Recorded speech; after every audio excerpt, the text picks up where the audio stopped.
morning, evening, or afternoon, everybody. It's Kaghoe coming at you with another video. So now that we are in Phase 3 and TOGC, I figured I'd follow up two of my most successful Wrath videos, being how to play Demonology Warlock in Wrath, and how to play it in Phase 2 with, you guessed it, how to play Demonology Warlock in Phase 3.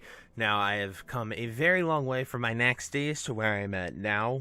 We peaked at top 1% on Warcraft logs for Demonology and Old War, and I wanted to take the time to sort of share the differences, things I changed from those previous two videos, as well as just go over the basics and so on. And so, before we get into the video, be sure to like, comment, and subscribe. Everything you guys do helps my channel grow, helps me get discovered, and helps me help as many people as possible, which is the entire point of my channel. So without further ado, let's get into the video. So the very first thing you're going to want to check is your consumables as a Demonology Warlock. This isn't that hard, just sort of a lot of pre-buff, pre-things that you're going to want to look at.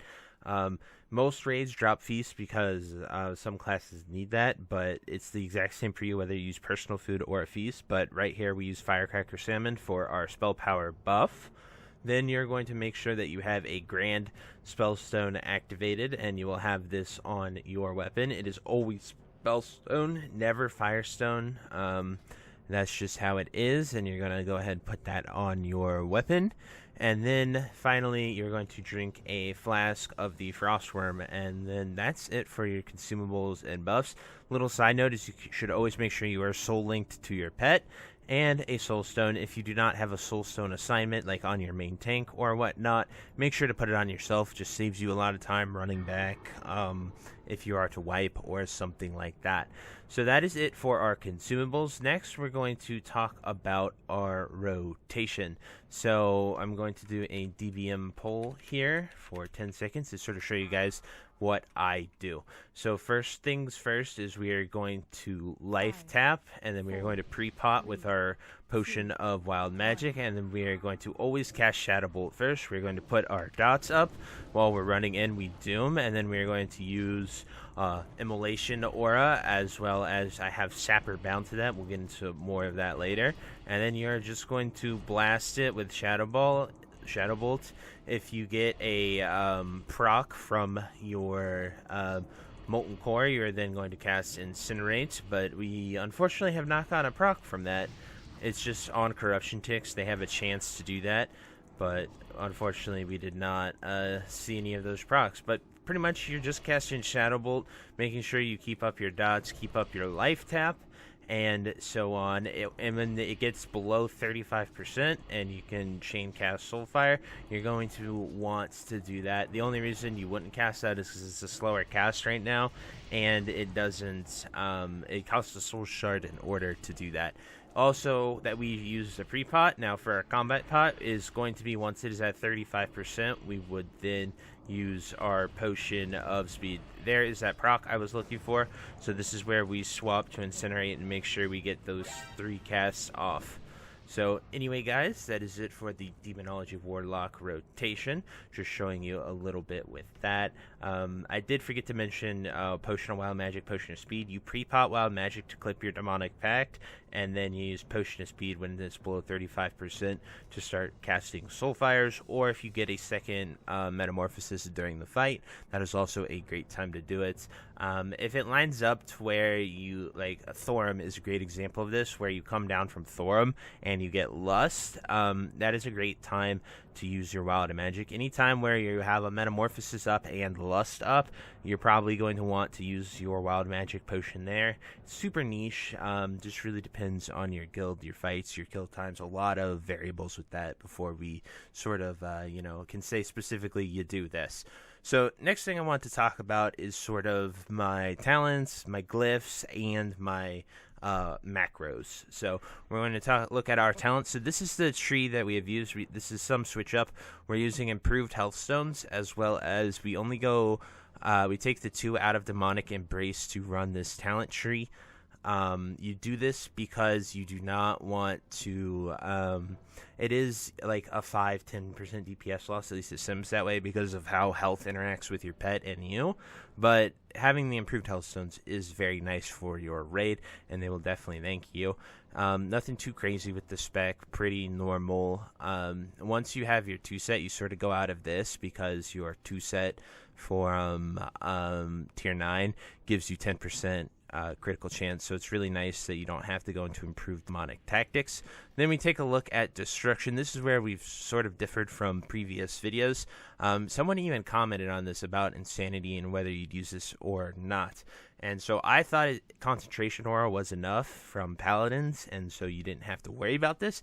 However, intensity is very helpful because there are so many fights, bosses that just do passive damage that are always ticking you and affecting your damage capabilities. So this is what I have pivoted into more than other things like destructive reach and stuff like that. So it's very nice to have intensity here. So that's one of the biggest things with that. Glyphs, pretty simple. You're going to use Glyph of Life Tap, Glyph of Souls, Glyph of Felguard, Glyph of Drained Soul, Glyph of Quick Decay, and Minor Glyph of Unending Breath. The minors don't really matter. The 2 that are useful, I guess, is Glyph of Souls and Glyph of Drained Soul, just to give you that extra soul shard, because you are going to have a pain if you're the one dropping all the health stones. You might run to a soul shard problem. But that's sort of it for our talents and glyphs. Next, we're going to take a look at macros. So this is probably the biggest change. It wasn't even a section in the previous 2 videos because I really didn't have that many. But here we have a lot of macros that I find useful. This canceled one is just to cancel all your health buffs to use it for heroic Anubarak. But I wanted to show you a lot of macros that I use that I find very helpful. Cast Fel Domination, Summon Felguard, just having that bound, that's the improved cast. You're never going to want to summon your Felguard without it, and even if it's on cooldown, you can still click it and you will summon it normally. So Immolation Aura, so I have bound a Global Thermal Sapling Charge to just do this every 5 minutes. My approach to having all these things key bound is to make it the most effective. If you are trying to be the top tier player, you do not want to have all these things bound. You just want to be able to use these when the best moment is. However, I sort of forget about all these things. I'm focusing on my core rotation. Just having all these things bound into core spells that I'm going to use at times, like, for example, anytime I'm AoEing, I want a Sapper Charge, so I'm going to have that bound. And sure, the timing might not be perfect, but more times than not, they're used very well. That obviously requires engineering. Then we're going to look at, and this is Incinerate, Shadow Bolt, as well as my Soulfire. Use 10 is to use your 10 slot, which are the Glove Enchant. For more haste, I have this just in all my spells to make sure that I'm proccing it on cooldown. It has a 1 minute cooldown, but it's incredibly nice haste. I have it bound to Seed of Corruption, Incinerate, Soulfire, and Shadow Bolt. I also have my pet attack on those, and I also have Cast Demonic Empowerment. Those are just all buffs that are really, really helpful. They sort of make sure your spells are going off, your buffs are happening, you're casting on these, and this will make you this will increase your damage a ton, guys, by just simply doing that. Like I said, again, if you're trying to be the best player, you'll have these separately keybound, and so you don't have to, you might waste them and you can use them in the most efficient way possible, but just having them bound in will increase your DPS a ton because you're going to be using them on cooldown, and it'll help you a lot. Next, we're going to talk about gear choices and sort of how these things affect your character. Pretty much you want to get your 2 set as soon as possible for tier 9. It is so very good. I'm incredibly geared because I have raided every week for the entire Classic Wrath experience, so I have a ton of gear here. But you can get any type of the 2 set, honestly, and it will most likely be an upgrade. At least it will be a raid benefit that will help you a ton.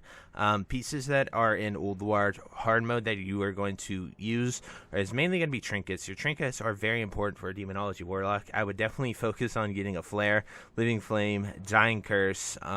Even Pandora's Plea is useful in some situations where if you have too much hit and you want to use Pandora's over Dying Curse, there are a few gearing situations where that can occur, but really focusing on trinkets and weapons for the most spell power is what a Demonology Warlock should look at. You want to have about 365 to 370 hit rating. That will get you that magical 14% number, and that's sort of how you should take the approach to gearing. Obviously, you can have full BIS. There are BIS lists. I usually look at the Wowhead guide for Demonology Warlock on Horde. They have a good support lock and personal Warlock stuff, which is very, very helpful. Then finally, let's take a look at our add-ons and weak auras. So the weak aura I use, and I will definitely share this with you guys, the best one is this Warlock procs and buffs. It's what makes all these pop up. I will copy the thread and have a paste bin link in the comments or in the description down below for you guys. And then this Warlock life tap reminder, it makes a noise when I go and can't cast any spells, and it tells me to life tap. Just a nice little visual thing if you're focusing tunneling. Sometimes it does help a lot. And then all these other weak auras are just quality of life and things that you would use otherwise. And then for my add-ons, the add-on that I like a lot is going to be... it is activation aura. I need to find it. Spell overlay. Spell activation overlay. That's sort of what makes the fire pop up when I get a molten core proc and stuff like that. But anyway, guys, I believe that is it for this video. If you have any questions, any comments, anything about Demonology Warlock, definitely leave it down below. I love reading these. This entire guide is to give you the detailed approach for how to play Demonology Warlock and help you out as much as possible. So until next time, guys, I'll see you later. Have a great day. Bye-bye. If you made it to the end of this video, thank you so much for watching. It truly means a lot to me. If you happen to find anyone that you know would also benefit from watching this video, please share it with them. It helps me out a ton and allows me to keep doing what I love every single day, and that is gaming and sort of helping people any way that I can. So finally, thank you so much, and I hope you have a fantastic day. Goodbye.